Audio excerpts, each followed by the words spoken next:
নমস্কার। আজকে আমাদের সাথে আছে ডক্টর কল্যাণকর। নমস্কার, আমি ডক্টর কল্যাণকর, কেকেএম ল্যাব লেজার সার্জিক্যাল সেন্টার থেকে বলছি।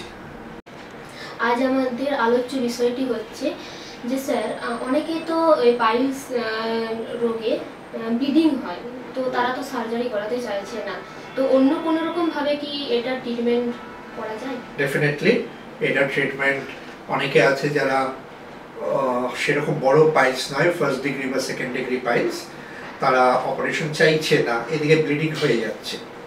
ওষুধ দিয়ে আমরা আগের এপিসোডে ডিসকাস করেছি মেডিসিন দিয়ে ট্রিটমেন্ট, আমরা মেডিসিন দিয়ে ট্রিটমেন্ট করছি কিন্তু তাও কমছে না।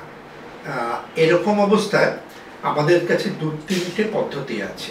একটাকে আমরা বলি স্ক্লেরোথেরাপি, আরেকটাকে বলি আমরা ব্যান্ডিং।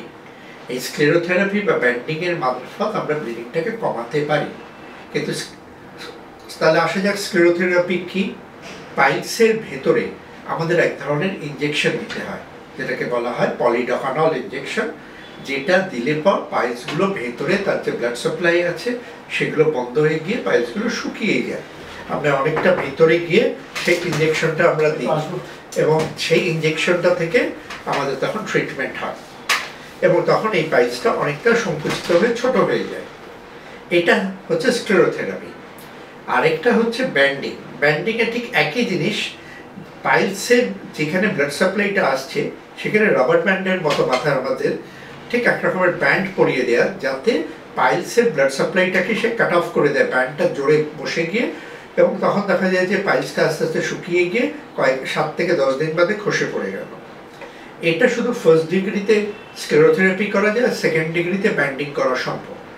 কিন্তু এদের মেইন সমস্যাটা হচ্ছে এগুলো হচ্ছে টেম্পোরারি।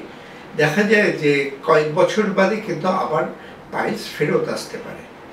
সেই কারণে যাদের একান্ত তারা অপারেশন চাইছে না, যেটা আপনি বললেন একটু আগে, আর বা যারা একদম ফার্স্ট ডিগ্রি আছে, ওষুধে কমছে না, তাদের আমরা এখানে ইনজেকশন দিয়ে সেইখানে আমরা ট্রিটমেন্ট করে থাকি।